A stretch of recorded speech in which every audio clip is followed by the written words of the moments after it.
Ya tan solo quedan 4 días para que Donald Trump deje de ser presidente de los Estados Unidos. Tiene previsto dejar la Casa Blanca antes de la toma de posesión de Joe Biden el próximo 20 de enero. Se espera que Donald Trump viaje a la Florida para instalarse en una de sus mansiones. Y pues ya son las últimas horas de Donald Trump en la Casa Blanca. Vamos a hablar de ello con Antonio Michel Guardiola, internacionalista, politólogo y profesor del ITAM. ¿Qué tal? Buenas tardes. Hola, ¿qué tal, Héctor? Gracias por la invitación y un saludo a todos. Gracias por el espacio. Bueno, pues ya es cuestión de días, que además yo no sé, usted lo sabrá mucho mejor que nosotros, nunca se había visto un cambio de posesión de la Casa Blanca tan ríspido, tan difícil, un presidente que no acepta su derrota en la reelección que buscaba, que es Donald Trump, y la llegada de Joe Biden en este momento en que Washington está realmente sitiada por la Guardia Nacional para evitar protestas el día de la toma de posesión de Joe Biden el próximo miércoles, ¿no? Definitivamente es un golpe a la democracia estadounidense en el sentido de que no se había visto, o sea, una irrupción de este tamaño desde la invasión británica, o sea, a principios del siglo XIX.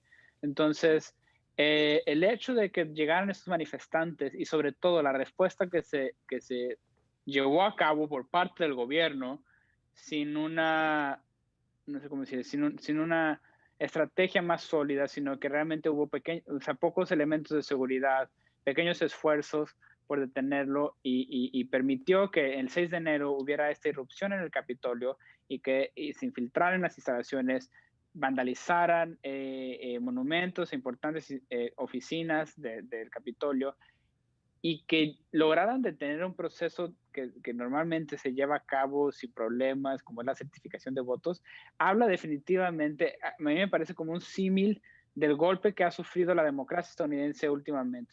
O sea, a mí me parece que los últimos días de Trump en la Casa Blanca han sido como un símil de su último año en su gestión, en el sentido de que poco a poco se empezó el 3 de noviembre con más fuerza, de hecho iba ganando en las elecciones, en el conteo al principio, y así como a principios de 2020 iba con mayor acompañamiento y con mayor fuerza, y poco a poco fue perdiendo el apoyo de algunos legisladores, el apoyo de algunos actores, la confianza por parte de sus seguidores, hasta que culminó en su derrota en las elecciones y ahora pues va a culminar el 20 de enero en la toma de posesión del nuevo presidente, que Estados Unidos, o sea, es raro cuando no son reelectos los presidentes, ¿no? O sea, no veamos eso desde George Bush padre, que no había sido reelecto. Entonces, es un golpe fuerte para Trump, para los republicanos, el hecho también de que hayan arrasado con esta ola azul que se apoderó del Ejecutivo y de las dos cámaras del Congreso, porque aunque hayan quedado 50-50 en el Senado, o sea, 50 asientos contra 50 asientos cada partido, la que rompe los desempates es Kamala Harris, que es la vicepresidenta. Entonces, podemos decir que tienen los demócratas un control en ambas cámaras del Congreso, además del Ejecutivo. Entonces, esto denota un efecto pendular en la política, en la confianza de los ciudadanos y en la política estadounidense, de pasar de como una orientación más republicana hacia una demócrata.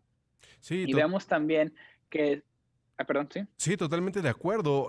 Va a ser, los demócratas van a tener, como lo explicabas, la Casa Blanca, el Senado, con este voto de desempate de la Uh -huh. vicepresidenta, que en este caso en los Sí, Estados Unidos es presidenta del Senado también, y pues la Cámara de exacto. Representantes, ¿no? Esto, pues finalmente pone a los republicanos en una situación a su mínimo, tal vez en las últimas décadas, ¿no? Yo creo que, no sé si al mínimo, pero definitivamente en una situación mucho más vulnerable que hace unos años incluso, o sea, cuando Donald Trump ganó, porque creo que parte del éxito, o sea, también recordemos cómo es el sistema electoral estadounidense, o sea, que no es realmente el voto popular quien determina quién es el presidente, sino hay un colegio electoral que se determina por los votos que asignaron a cada estado. Entonces, igual en 2016, la mayoría de la población votó por Hillary Clinton y por un gobierno, o sea, por un ejecutivo demócrata, pero no fue, o sea, la decisión al final fue tomada por el colegio electoral y fue por eso que ganó Donald Trump. En este caso, el colegio electoral y el voto popular fueron hacia los demócratas. Eso quiere decir que todo el país que votaron rompieron récords los dos, o sea, 77 contra 62 millones de votos. Nunca se había visto una participación ciudadana tan alta, y esto habla del interés de la sociedad estadounidense en la participación ciudadana, en las elecciones, etcétera. Y creo que para los republicanos puede ser un golpe fuerte, aunque yo diría, esto es algo muy importante, Héctor, que hay que señalar, que aunque Trump se vaya, no se va el trumpismo, que es quien lo puso allí. O sea, estos ideales más conservadores, esta polarización social que apeló, o sea, hacia a un líder más extremista, más populista, no se va. Y tan es así que lo vimos en el Capitolio el 6 de enero, vimos a estos grupos de personas que son una muestra representativa, pero que están molestas porque dicen, ok, no somos la mayoría, pero de todas maneras queremos un Estados Unidos distinto al que vamos a tener con Joe Biden, y porque no creemos en las cosas que ellos van a proponer. Queremos de vuelta un Estados Unidos más conservador, más de derecha, más radical hacia ciertos posicionamientos. Entonces, es importante notar que aunque Donald Trump deja la Casa Blanca, el trumpismo se queda. O sea, ese racismo, esa xenofobia, esos posicionamientos más conservadores estarán latentes, y va a ser la tarea de Joe Biden y el nuevo equipo entrante conciliar esos grupos extremistas y ver cómo pueden tener una sociedad más cohesionada Se habla en ese incluso sentido. de que los seguidores de Donald Trump y el propio Donald Trump, si es que se amplía este distanciamiento con el ala central del Partido Republicano, podrían formar su propio partido político, Donald Trump. Uh -huh. ¿Esto es viable? ¿Es posible? ¿Tú cómo lo ves? ¿Qué voy a decir? O sea, de nuevo, en esta línea de que Trump se va, pero el trumpismo se queda, también ha ocasionado divisiones al interior del Partido Republicano. O sea, una sociedad tan heterogénea como la estadounidense, donde tienes tantos grupos de inmigrantes, de diferencias geográficas, de clivajes sociales y culturales, no puedes pretender que todos sean igualmente representados por un solo partido o por un solo gobernante, ¿no? O sea, no, o sea, es muy difícil tratar de representar todos los intereses y verter todas las peticiones y demás en un solo líder. En ese sentido, creo que una sociedad cada vez más heterogénea va a propiciar cambios al interior de los partidos, y el sistema bipartidista probablemente no sea suficiente para representar todos los intereses que hay ahora en Estados Unidos.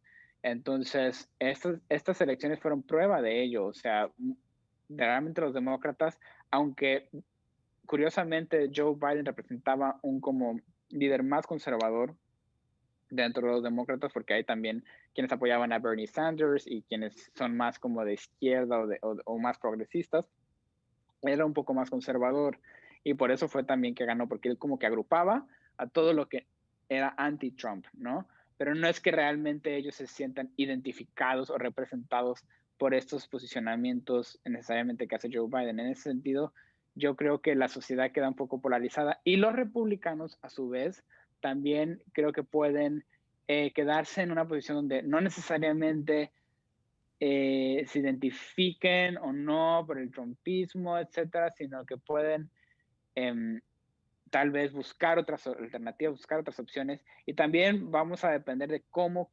concluya este segundo juicio político, porque en estos días hemos visto que Donald Trump es el primer presidente en la historia en que se enfrenta a dos juicios políticos en su gestión presidencial. Hace un año enfrentó el primero, y ahora está, bueno, en medio del segundo, y tenemos que ver cómo se desenvuelve. Por cómo está configurado el Senado, necesitaría de 2/3 partes para ser declarado culpable, o sea, que votaran en favor de declararlo culpable para que fuera el caso. Y no sé, aunque ahorita tienen 50 y 50, no sé si puedan juntar tantos senadores republicanos que voten en favor de declarar culpable a Trump para que o sea, para que se declare culpable, y en ese caso proceder con las decisiones subsecuentes sobre los beneficios de expresidentes y su posibilidad de ocupar otro cargo político en el futuro.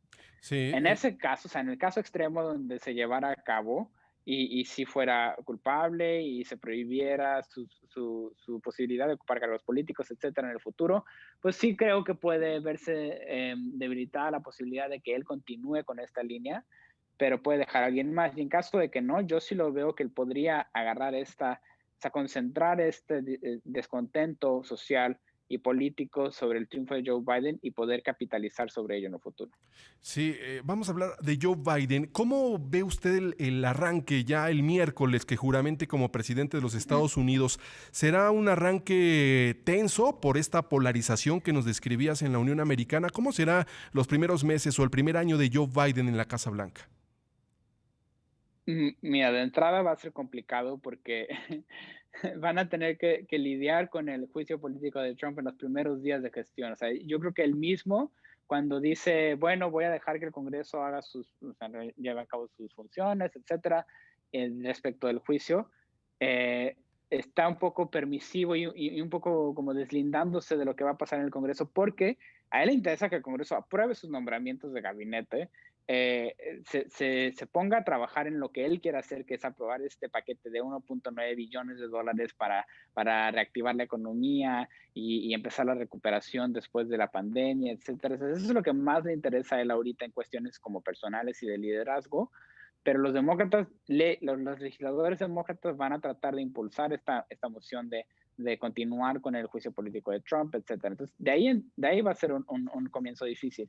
Y ahora tiene que reconstruir prácticamente las instituciones políticas y democráticas del país. Eso es un gran reto porque si bien tiene ahora el control del Congreso con la mayoría demócrata en la Casa de Representantes y el empate Sí. técnico en el Senado, pero con la vicepresidenta como con el poder de romper los desempates, él tiene que ahora reconstruir las instituciones democráticas y demostrar el cambio que va a ser comparado con el gobierno de Donald Trump. Entonces tiene un reto muy importante que es sobre todo levantar la economía, Sí. atender la crisis sanitaria y ver el tema de los empleos y en Estados Unidos, sobre todo el acceso a Sí. servicios hacia las minorías. Entonces, ese va a ser el reto más significativo que Tiene tiene un Joe gran Biden reto. ahorita al inicio de su gobierno. Un gran reto, Joe Biden. Antonio Michel Guardiola, internacionalista, politólogo y profesor del ITAM, gracias por platicar sobre este tema, sobre el cambio de poderes en Estados Unidos y seguiremos por estos días, por supuesto, en contacto. Gracias. Buenas tardes. Vamos a una pausa, ya volvemos.